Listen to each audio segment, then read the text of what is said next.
여기에 전제는 약간 이런 것 같아요. 개인적 가치와 조직의 가치가 다르다. 그런데 만약에 개인적 가치와 조직의 가치도 같다면 이건 그렇게 어려운 일이 아니겠죠. 근데 우리는 대부분 조직의 가치와 개인적 가치가 다르다고 생각하고 개인적 가치는 되게 이기적으로 개인적인, 아주 개인적인 나만의 어떠한 조직과는 상관없는 그러한 것들을 추구한다라고 하는 어떤 전제가 있지 않을까라는 생각을 해봐요. 그 부분에 대해서도 오늘 우리가 좀 생각해 볼 수 있을 것 같고요. 또 하나는 조직 구성원의 자발성과 주인의식을 높이는 진짜 핫한 개념이죠. 어떻게 하면 조직 구성을 동기부여시킬까? 그러니까 결국에는 그들이 자발적으로 주인의식을 갖고 어떻게 일하게 할 거냐. 그 방법론으로 요새 원어원이 많이 부각되고 있고요. 그다음에 이렇게 이런 방향으로 가기 위해서는 뭐니 해도 우리 CEO 분께서 동의를 해주셔야 되는데 기존의 생각을 갖고 계신 이 CEO 분들 혹은 고위 임원들을 바꾸기가 쉽지 않다. 근데 이거는 정말 정답이 없죠.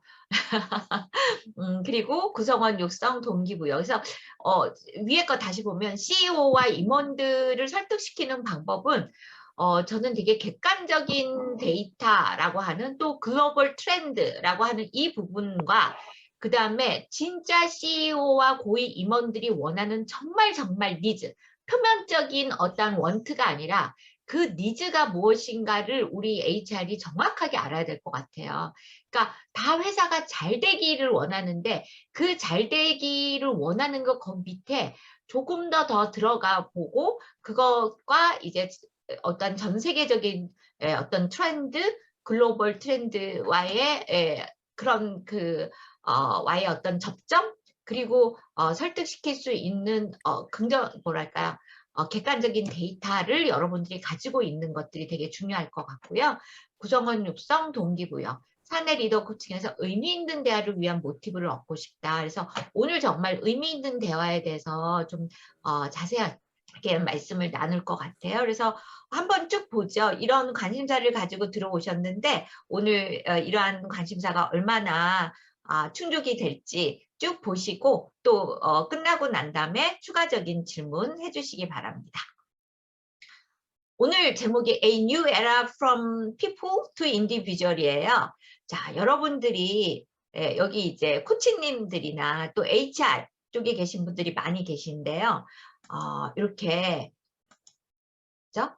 대중이라고 하는 렌즈, 그죠? 대중이라고 하는 렌즈로 구성원을 봤을 때 또 개인이라고 하는 렌즈로 구성원을 봤을 때 뭐가 달리 보이나요? 네. 이 각각 렌즈에 따라서 우리가 피부 관리라고 하는 사람 관리라고 하는 부분들이 어떻게 달라지는지 그 방법이 어떻게 달라지는지 한번 잠깐 채팅방에 쳐주셔도 되고요. 한번 보세요. 그러니까 우리 구성원들을 피플이라고 하는 렌즈로 대중 그냥 사람들이라고 하는 렌즈로 바라볼 때와 인디비주얼 개개인 한 사람 한 사람이라고 하는 렌즈로 바라봤을 때 어떤 게 달라질까요? 네. 뭐가 보일까요? 혹시 채팅창에 한번 혹은 말씀을 해주신다면 네. 좀 해주셨는데 거리감 그죠? 네.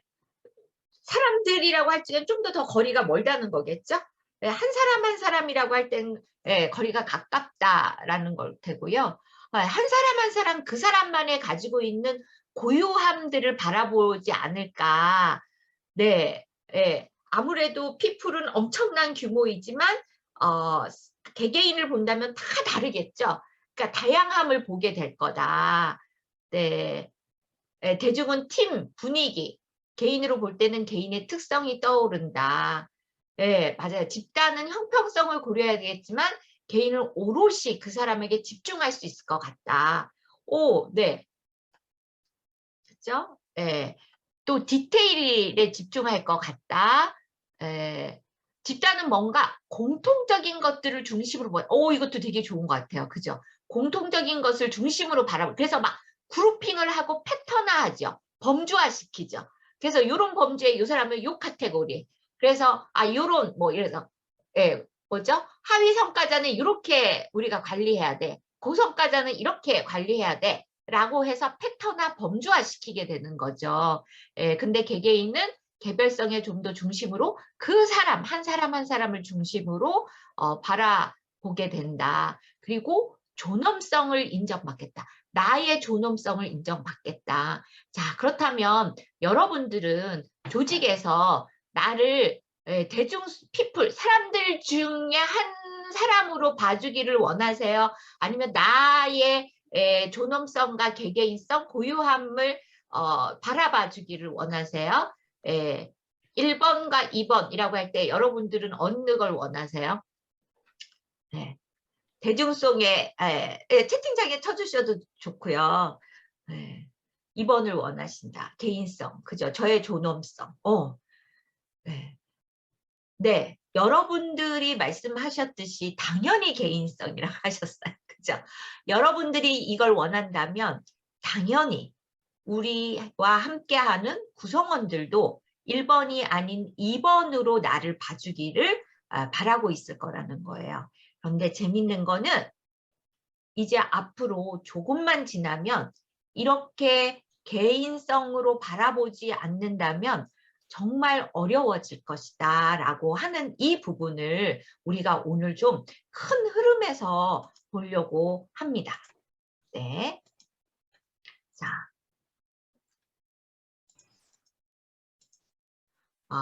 우리가 지금 조직에서 보면은요, 큰 변화들이 일어나고 있어요. 조직에서 보면 지금 애자일, 뭐 OKR, 원원원, 상시 피드백해라, 개인의 성장에 집중해라, 뭐 그래서 코칭해라, 이제는 모든 리더가 코치가 돼야 된다, 막 이런 이야기들을 많이 하고 있어요. 그래서 막 정신이 없어요. 그리고 이거 다 해야 되나? 그런데 이러한 큰 변화의 중심에 뭐가 있는지 우리가 이것을 바라본다면 조금 더 긴 호흡으로 그리고 우리가 조금 더 큰 그림에서 방향성을 잡고 전략을 세울 수 있지 않을까 하는 거예요. 자, 그 시대라고 할 때 이 시대는 되게 큰 덩어리죠. 이미 알고 계시겠지만 1차 산업혁명은 1784년도에 일어났어요. 자, 2차 산업혁명은 뭐 기계를 통해서 그러니까 기계를 통해서 대량 생산이라고 하는 부분이 있었고요. 그 다음에 3차 산업혁명, 그래서 지식 정보화 컴퓨터가 개발되면서 지식 정보화 시대가 열렸고, 이제 2016년에 북카, DT, 디지털 전환 이렇게 해서 4차 산업혁명 시대가 열린다라는 이야기를 했어요. 근데 이렇게 시대를 우리가 보는 게 뭐 내가 무슨 상관이 있어 라고 생각하지만 이거는 정말 어마어마한 겁니다. 왜냐하면 예전에는 한 시대가 100년 단위로 이루어졌어요. 그런데 지금은 이 3차 산업혁명에서 4차 산업혁명을 지나올 적에 지금 어떻게 됐어요? 2016년에서 우리가 지금 2020 컴퓨터가 개발이 되고 보급됐을 때가 1970년대고 4차 산업혁명이 얘기가 됐던 게 2016년이니까 한 4, 50년 만에, 즉 그전에는 100년 단위로 진행됐던 게 4, 50년 만에 시대가 바뀌었고, 그리고 지금 또 얘기가 되고 있는 게 뭐예요? with and post 코로나. 물론 이게 하나의 시대, 코로나 시대로는 정착되지 않을 거라고 생각해요.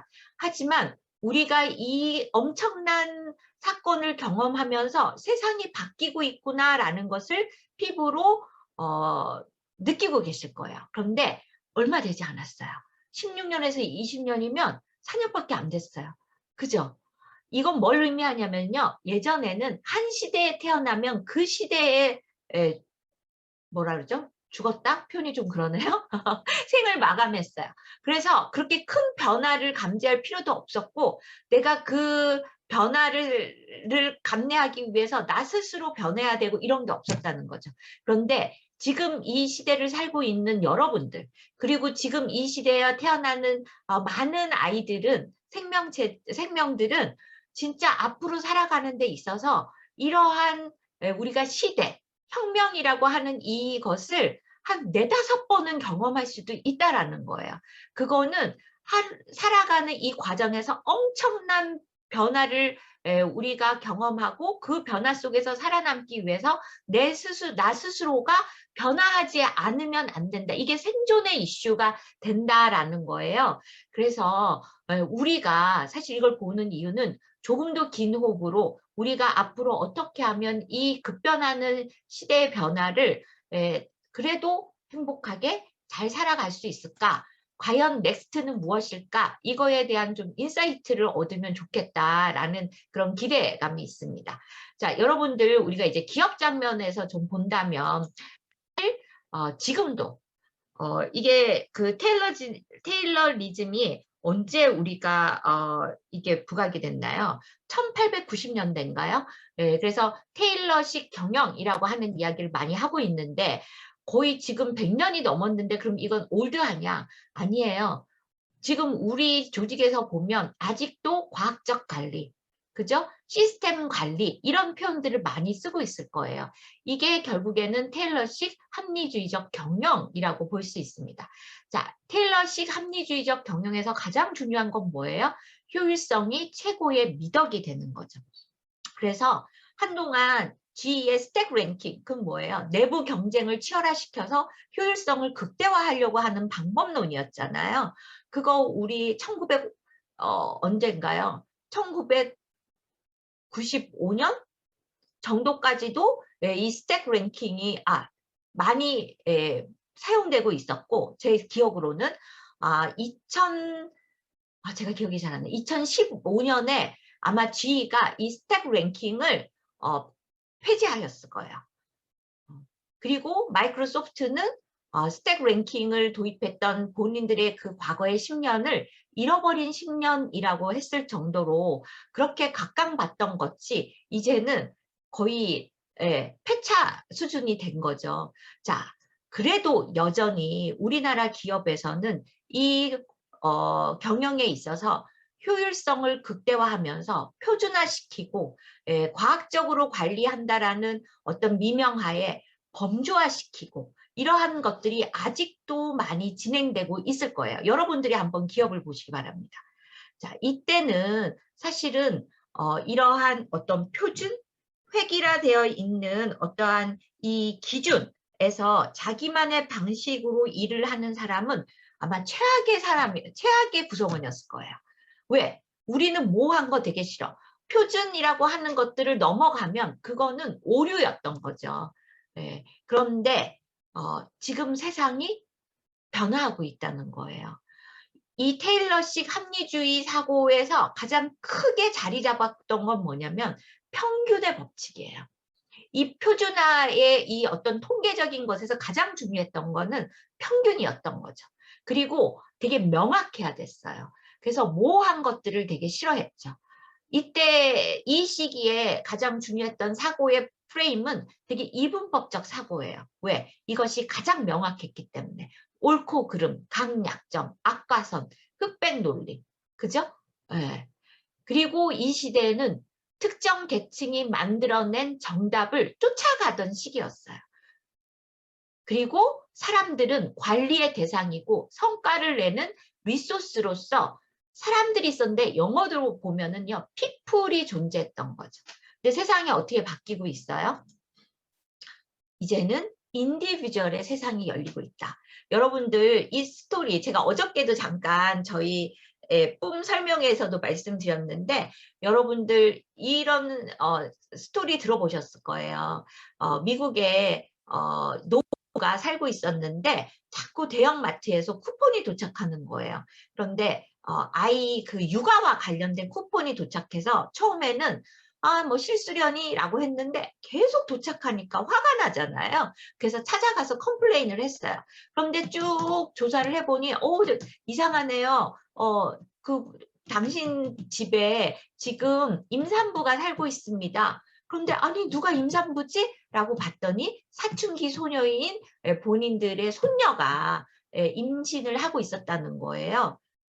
뭐의 힘인가요? 빅데이터의 힘인 거죠. 그래서 지금 현재 우리가 얘기하는 MZ 세대들은 사실은 가정에서 태어날 때도 한두 명이었기 때문에 되게 개인적인 관심을 받으면서 자랐고, 그리고 이제는 마켓에서도 이제는 개개인의 인터레스트와 니즈를 충족시킬 수 있는 서비스를 받고 있는 고객이라는 거예요. 우리가 함께하는 그 구성원들은 그렇게 자라왔고, 그들이 소비하고 있는 이 시장에서도 그런 서비스를 받고 있는 그러한 되게 주도적이고, 뭔가 본인의 니즈와 원칙을 되게 적극적으로 충족시키려고 하는 그들이 우리의 구성원이라는 거예요.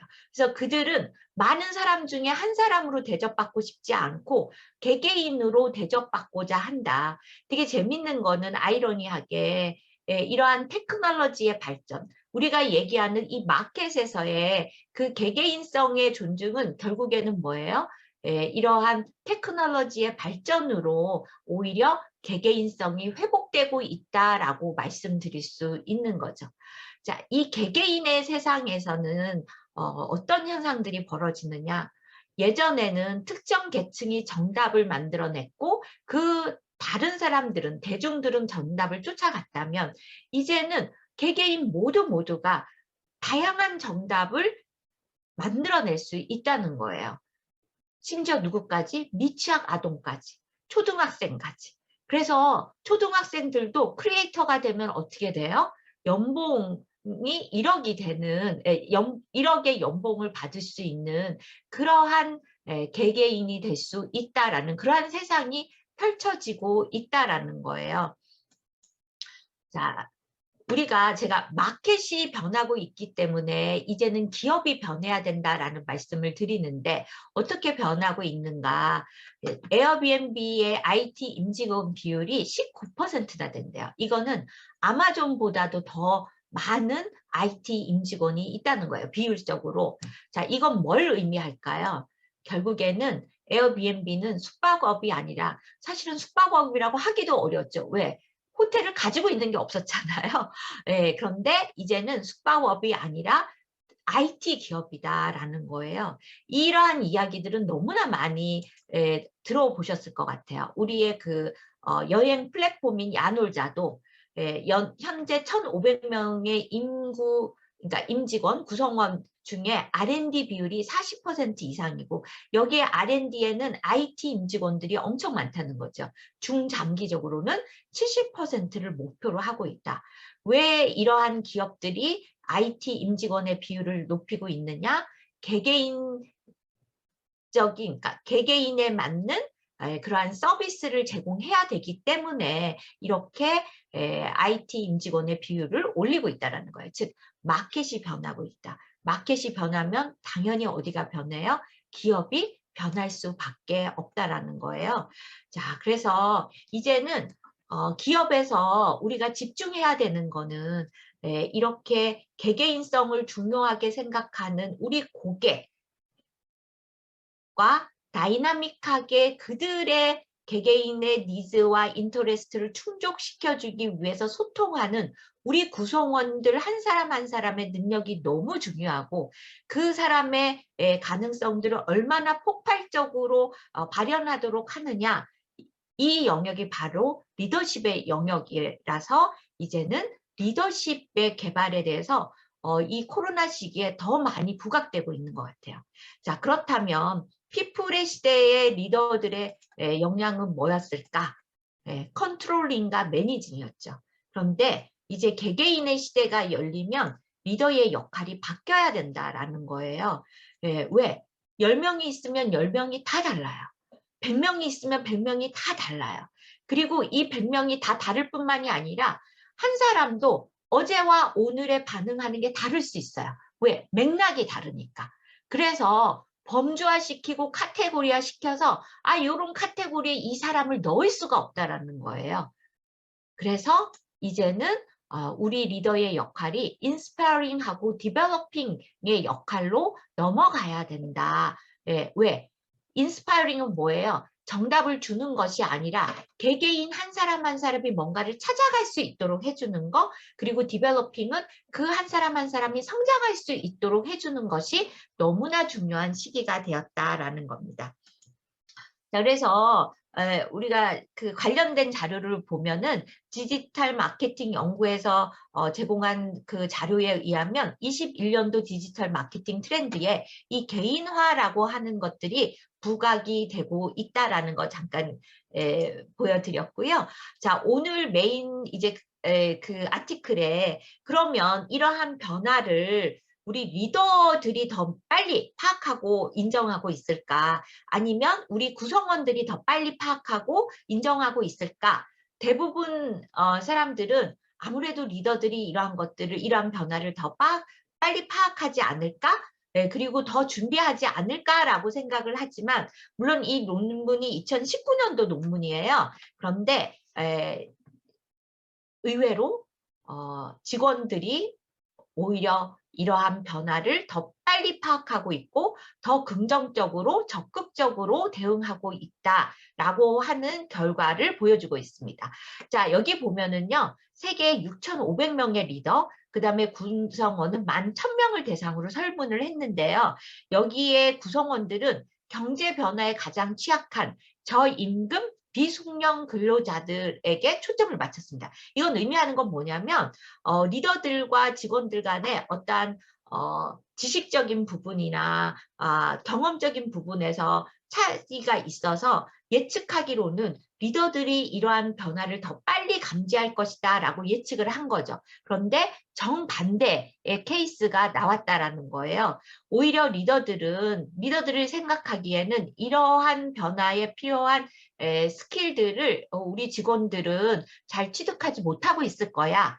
이러한 생각들을 했는데 오히려 직원들이 리더들보다도 이러한 그 조직이 직면하고 있는 파괴적 요소들에 대해 더 명확히 알고 있었다. 좀 더 구체적으로 보면 17개의 요소가 있었는데 리더들은 최 1위와 17위와의 갭이 9점밖에 나지 않았대요. 근데 직원은 최 1위와 그러니까 1위와 17위의 이 갭이 15점이나 차이가 났었다는 거죠. 그래서 이 논문에서 얘기하는 거는 오히려 리더들이 이러한 변화 속에서 우선순위를 잘 못 매기고 있는 것이 아니냐라는 이야기를 했고요.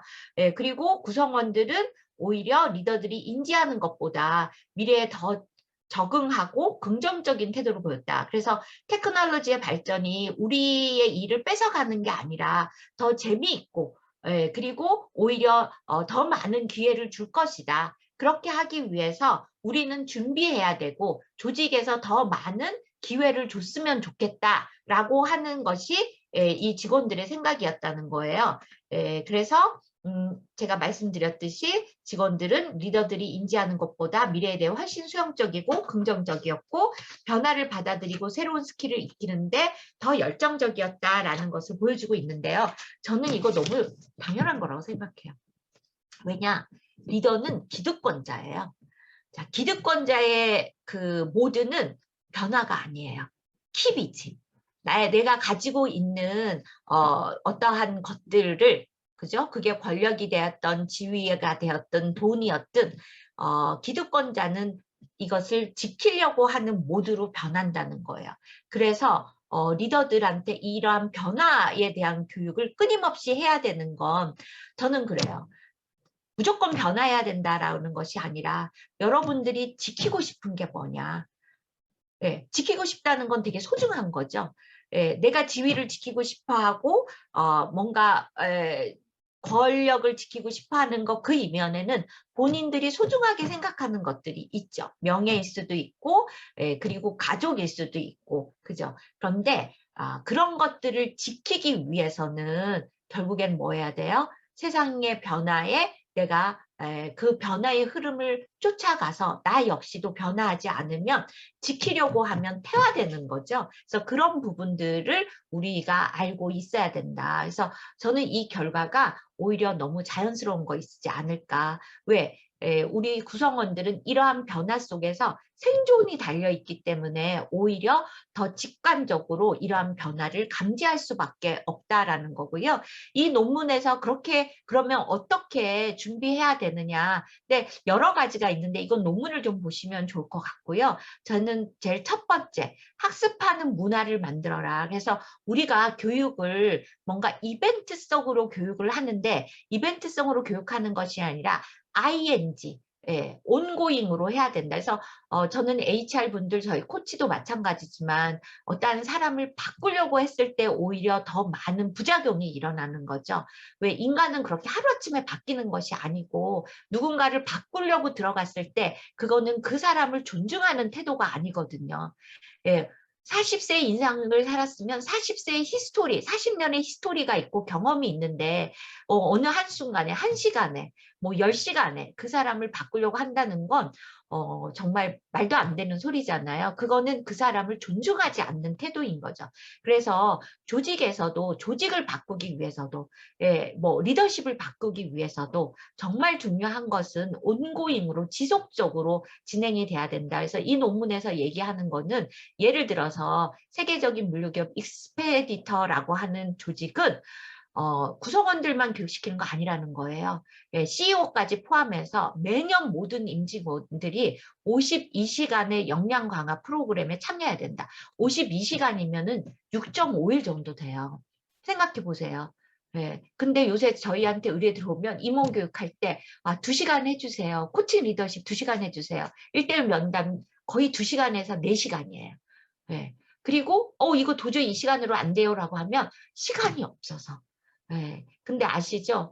우리 임원분들한테 제가 바빠서 못해요 라고 했을 때 지금 오늘이 제일 한가한 날인 거죠. 내일은 더 바쁠 거고 내일 모레는 더 바쁠 테니까. 그래서 이런 부분에서 결국에는 우선순위, 탑 프라이어리티가 무엇인가, 그리고 진짜 변화하는 데 있어서의 그 코어가 무엇인가를 우리가 아는 것이 중요할 것 같습니다.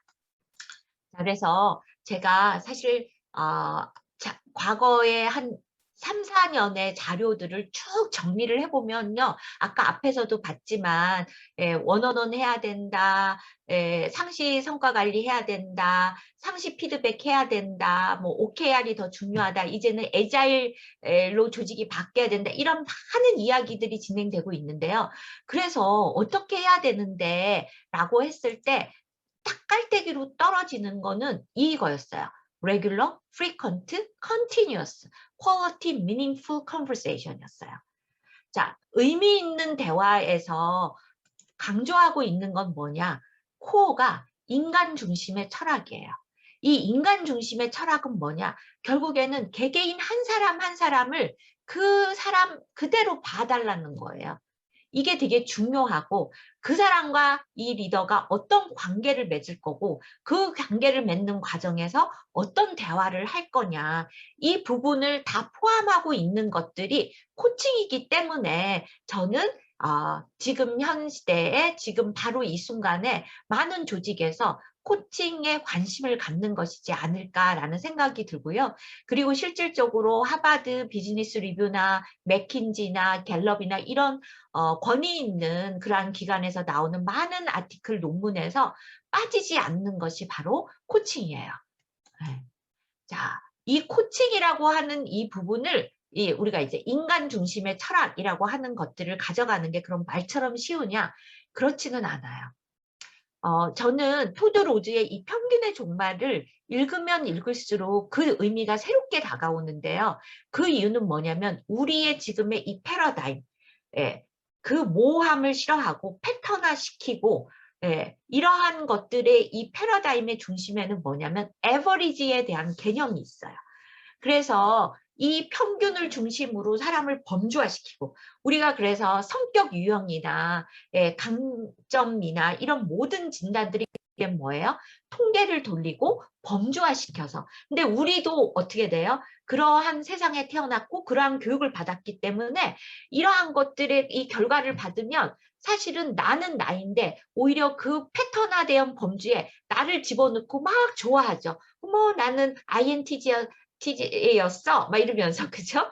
네, 근데 사실은 내 삶을 내가 들여다보면 INTJ, 제가 INTJ거든요. 그러면 INTJ만 있느냐? 그건 아니라는 거예요. 나를 어떻게 그 네 가지 특성으로 저를 딱 규정할 수 있겠어요. 그리고 상황에 따라서도 너무 다르죠. 그래서 토드 로즈는 여기서 세 가지 원칙을 얘기했는데요. 네, 사람은 그렇게 단순하지가 않다는 거예요. 당신이 전략이 있기 때문에 기획부서에 가면 성공할 거야. 그럴까요? 전략이 강점으로 나온 사람들도 기획부서에 가면은 실패하는 사람들 되게 많아요. 전략이 나의 탑 프라이어리티 강점으로 없어도 전략 그 기획팀에 가서 성공하는 사람들 많아요. 이것처럼 위험한 것이 없다. 그래서 들쭉날쭉의 원천. 개개인의 특성은 너무나 다차원적이기 때문에 심플하게 당신이 이러한 강점이 있으니까 커뮤니케이션이 강점이니까 당신은 변호사 되세요. 이렇게 진로 지도하는 거 하지 말라는 거예요. 그리고 조직에서도 당신의 강점이 이거니까 당신은 앞으로 이런 일을 하면 잘할 거예요. 그거를 왜 당신이 결정하냐는 거예요.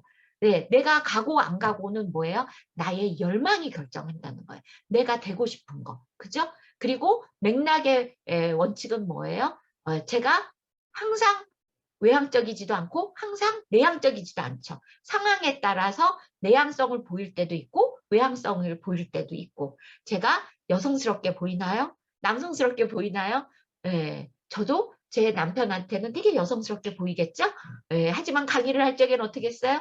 여성성을 보일 때도 있고 남성성을 보일 때도 있고 더 단호하게 얘기할 때도 있고 24시간 저도 순간순간 다른 모습을 보일 수가 있다. 이게 상황에 따라서 개개인의 행동 특성이 한 사람이라도 되게 다양할 수 있다. 또 격려의 원칙은 뭘까요? 제가 강의를 잘하기 위해서 터득하는 저의 어떤 방법, 순서, 속도 이거는 여러분들이 강의를 잘하기 위해서 채택하는 어떠한 방법론, 속도, 이 경험 이런 것이 다 다를 것이다 라는 거예요. 그래서 우리가 포커스해야 되는 건 뭐냐면 개개인을 어떤 카테고리와 패턴화시키지 말고 이제는 그 한 사람 한 사람의 무한한 가능성을 가지고 있는 존재. 이거 어렵죠? 대체 무한한 가능성이 뭐야? 제가 간단하게 설명드릴게요. You don't know, I don't know가 무한한 가능성이에요. 알고 있으면 무한하지 않아요. 그죠? 네. 저도 저의 확신은 뭐냐면 앞으로도 내 안에 무한한 내가 모르는 뭔가가 있을 거야 하는 믿음은 있지만 구체적으로 그게 무엇인지는 저도 다 몰라요. 이게 무한한 가능성이에요. 그것에 대한 믿음을 갖는 거. 그리고 한 사람 한 사람의 성장의 속도, 방법, 경험이 다르다. 그래서 리더들이 우리 구성원을 바라볼 때 중요한 거는 그 한 사람 한 사람에 집중해서 그 사람의 속도와 그 사람의 인터레스트와 그 사람의 니즈에 맞게끔 리더십을 발휘하라는 거예요. 자, 여기까지 오면 어떻게 돼요? 헉헉대죠. 아니 나는 팀원이 10명이나 있는데 나도 나를 모르는데 내가 그 10명을 어떻게 그 한 사람 한 사람에게 집중해서 리더십을 발휘하라는 거야? 정말 힘드시죠? 저도 힘들어요. 그런데 이게 리더의 숙명이죠. 그러지 않으면 이제 안 된다. 왜? From people to individual로 세상이 바뀌고 있다는 거예요. 그래서 우리의 리더십도 변화해야 된다. 근데 우리의 고민은 뭐냐? 우리는 개개인의 세상에서 태어나지 않았다는 거예요. 대중의 세상에서 태어났고 거기서 교육받았고 우리의 상사도 대중의 세상에서의 상사였기 때문에 이렇게 지금 요구하는 이러한 역량들을 한 번도 경험하지도 않았고 교육을 받지도 않았다라는 거예요. 그래서 너무너무 힘들어요. 그래서 우리 HR들이 이 리더의 이 고충을 10분 이해하고 엄청난 지원을 해줘야 된다라고 하는 부분이고요. 자, 그렇다면 제가 결국에는 how to는 어떻게 개개인으로 우리가 그 사람을 존중해 준다는 거는 기본은 뭐예요? 개개인으로 대화를 해야 된다라는 거예요. 개개인으로 대하지 않고는 결코 그 사람의 개별적인 인터레스트를 우리가 알 수 없다라는 거죠. 자, 그러면 개개인성을 존중하는 대화와 대중을 대하는 대화. 코치님이라면 이미 알고 계실 거예요. 우리가 코칭에서 얘기하는 이 모든 어떤 철학과 방법이 사실은 개개인성을 존중하는 대화예요. 코칭이 결국에는 어디서부터 시작됐어요? 1대1로부터 시작이 됐기 때문에 이 오른쪽 영역이 사실은 코칭에서 추구하는 철학과 방법론을 다 가지고 있죠. 자, 왼쪽은요. 대중의 시대이고 몇몇 사람이 정답을 만들어냈기 때문에 그 정답을 우리는 쫓아가는 모드였던 거예요. 오른쪽은 우리 모두가 다 정답을 가지고 있다라는 믿음, 그 사람만의 정답을 가지고 있다는 믿음을 가지고 호기심을 가지고, 왼쪽은 너는 뭔가가 잘못됐어. 그래서 픽싱해야 돼. 왜? 우리는 정답이라고 하는 우리의 기준이 있기 때문에 거기에서 벗어나면 너는 픽싱의 대상인 거예요. 하지만 오른쪽은 아까 형평성, 뭐라 그랬죠? 객관적, 막 이러한 기준이 대중의 시대에는 있었던 거예요.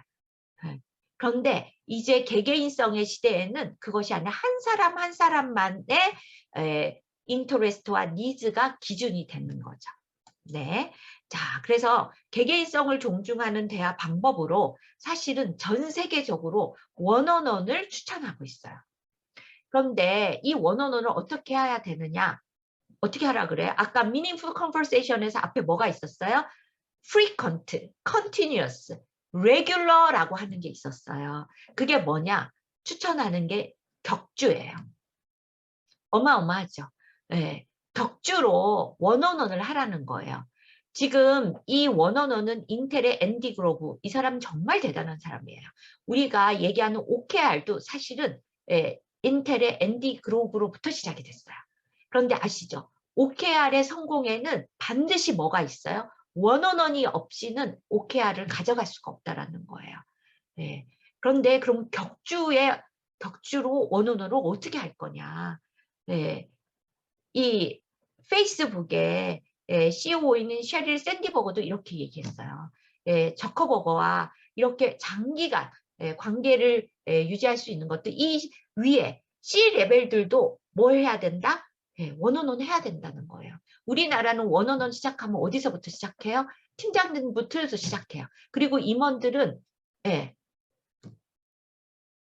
곧 나가시려니 하고서 건드리지 않아요. 근데 생각보다 그렇게 빨리 안 나가세요.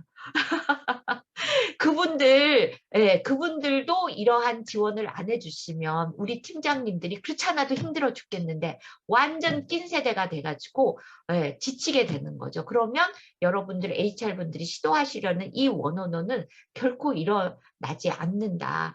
저희가 이 원어원을 진짜 그 팀장님이 한 1000명 되는 그러한 기업에서 이 원어원을 도입하는 프로젝트를 올해는 한 4년 차 정도 되는데요. 거기서 이걸 처음에 진행했을 때 이런 얘기들 많이 나왔어요. 아, 진짜 이 원어원 왜 하냐? 나는 맨날 우리 직원들과 이야기한다. 그리고 구성원들도 그랬어요. 내가 왜 원어원 해야 돼요? 나 아무 문제 없는데요. 왜? 지금까지 우리가 팀장님이랑 이렇게 개별적으로 업무를 얘기하면서 회의하거나 이런 거 아니고 개별적으로 뭔가를 할 때는 내가 뭔가 문제가 있거나 혹은 나가야 할 때, 퇴사할 때 빼고는 나는 우리 팀장이랑 원어원을 한 적이 없는데 왜 나보고 원어원 하라 하냐. 내가 무슨 문제가 있다고 이런 얘기들을 많이 해요. 여기 보시면 뭐 그룹으로 해도 되냐, 차 마시면서 하면 안 되냐, 나 담배 피면서 하면 우리 구성원이랑 얘기하는데 이때 하면 안 되냐, 꼭 격주로 해야 되냐, 분기에 한 번씩 해야 되냐, 이런 이야기들이 정말 많이 나왔어요. 난 맨날 이야기하는데 굳이 이걸 해야 되냐, 무슨 이야기를 하냐, 요새 사람들은 개인적인 얘기 하면 싫어한다. 라포 형성하라고 그랬더니 요새 네 애인이랑 관계가 어떠냐, 네 애는 어떠냐, 당신의 아이는 잘 살아. 이런 걸로 오히려 오해하시는 분들이 되게 많았다는 거예요. 이 원어원은 인디비주얼에 포커스하라는 거지 프라이빗한 것에 포커스하라는 것이 아니라는 거예요. 자, 인디비주얼에 포커스하는 것은 프라이빗한 것을 건드리는 게 아닌 거죠. 프라이빗한 거는 본인이 꺼냈을 때 그 대화 주제로 가능한 것이다라는 거예요. 자, 인디비주얼을 존중하는 것과 프라이빗한 거는 되게 다른 것이다라는 걸 알아야 되는 거죠. 근데 우리는 이런 경험이 없다 보니까 그게 다 믹스가 되어 있어요. 네. 그리고서는 급기야 팀장님들이 나는 해보려고 했는데 구성원들이 말을 하지 않는다. 네. 그래서 내가 자연스럽게 말을 많이 하게 되더라. 그래서 할 수 없다 하고 다시 백 하시는 분들도 많이 계세요. 그런데 정말 뛰어난 리더는 제가 이런 리더도 봤어요. 저는 제가 아무리 말수를 줄이려고 해도 안 줄어들어서 물론 이제 거기 있는 구성원들도 영어가 되는 구성원들이겠죠. 영어로 나는 구성원은 우리나라 말로 원어원을 하는데 나는 영어로 원어원을 한다. 그 효과는 나는 몇 마디 할 수 없다. 이런 말씀도 하시더라. 그래서 나는 영어로 원어원을 한다 할 정도로 그만큼 이 원어원에서는 누가 주도권을 가져가야 되느냐? 구성원이 주도권을 가져가야 된다. 근데 이 원어원을 적용하는 단계에서 사실은 많은 팁들이 있어요. 뭐 원어원 룰, 그래서 1서부터 10까지 막 이 구글에서의 원어원의 규칙, 가이드 해서 정말 많은 정보들이 있는데요. 저희가 코치님들과 프로젝트를 하면서 결론을 내린 거는 뭐냐면요. 딱 두 가지였어요. 정기적으로 가져가야 된다. 네. 그 다음에 두 번째, 주제를 구성원이 가져오도록 해야 된다. 이 두 가지의 이 원칙이라면 원어원의 원칙을 지키면 되더라. 이게 핵심이더라라는 거였어요.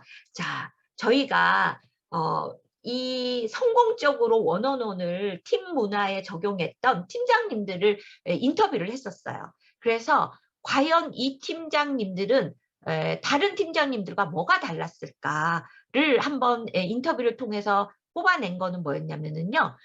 팀 문화화 시켰다, 원어원을. 그래서 그냥 우리 팀의 팀원이 되면 무조건 원어원을 해야 되는 거야 라고 당연시 여기는 팀 문화를 만들었다는 거예요.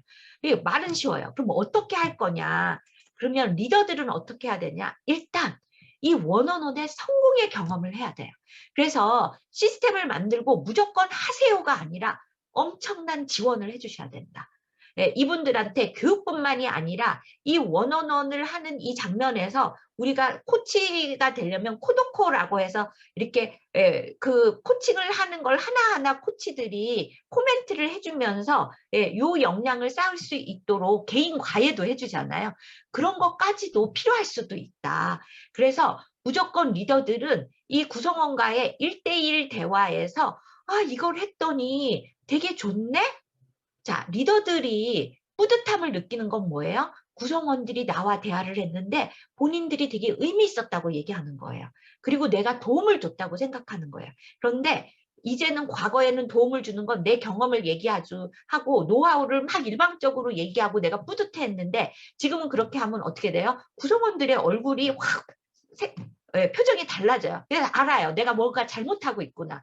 그런데 언제 뿌듯해요? 아, 구성원들이 스스로 뭔가를 알아가고 했을 때 본인들의 얼굴에 뿌듯함이 밝아지면 리더들은 그걸 통해서 아, 내가 뭔가 잘하고 있구나. 이 성공의 경험을 하는 거. 그러려면 엄청난 교육과 지원이 필요하다는 거예요.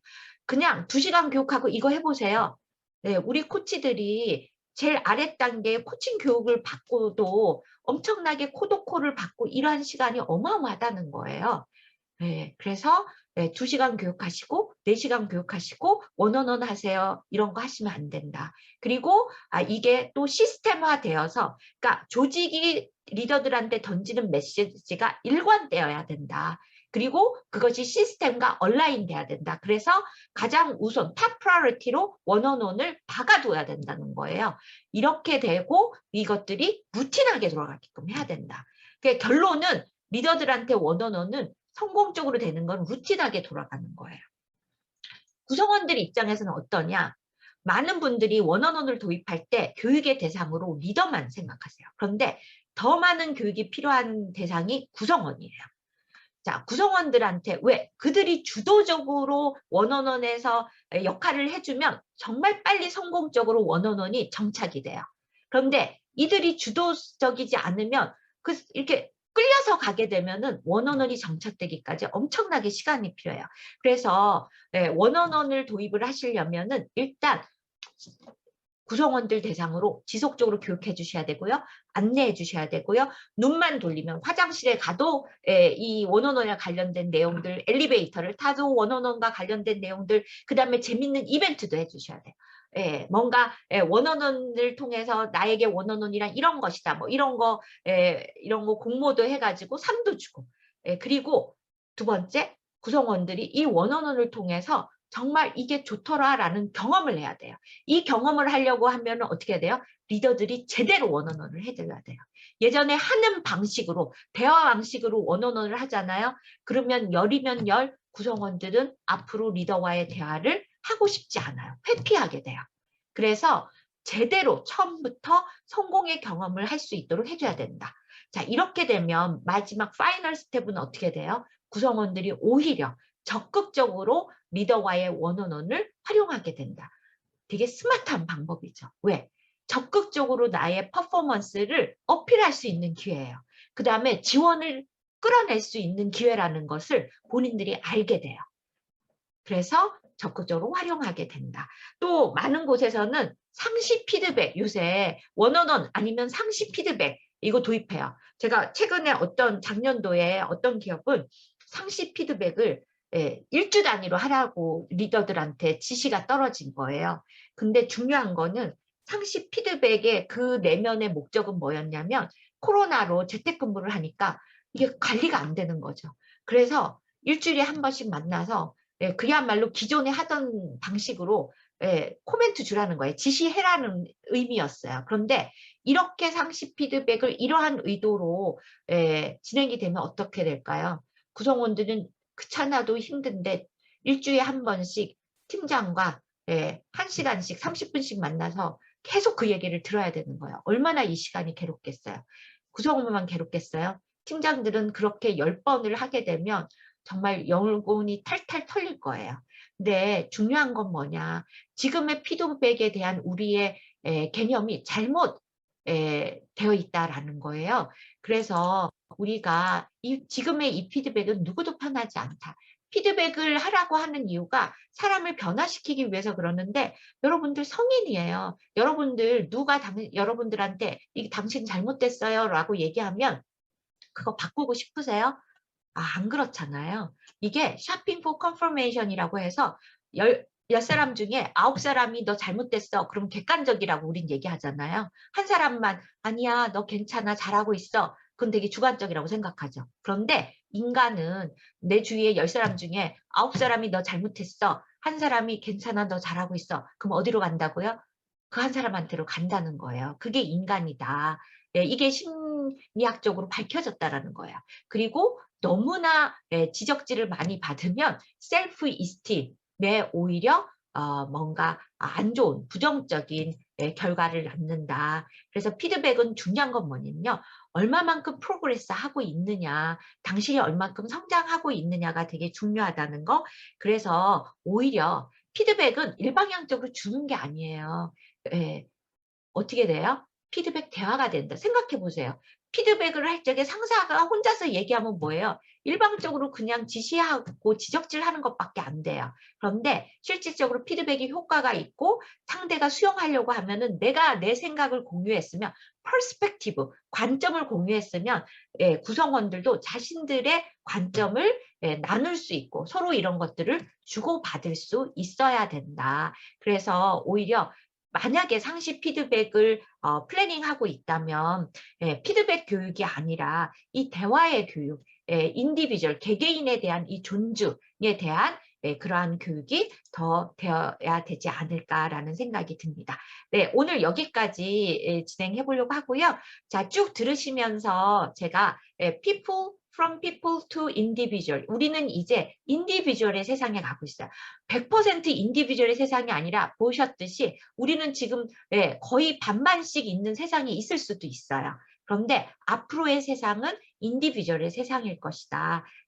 그런 이 세상에 우리가 살아감에 있어서 긴 호흡으로 봤을 때 어떠한 전략을 세울 것인가에 대해서 좀 더 인사이트를 드리고 싶어서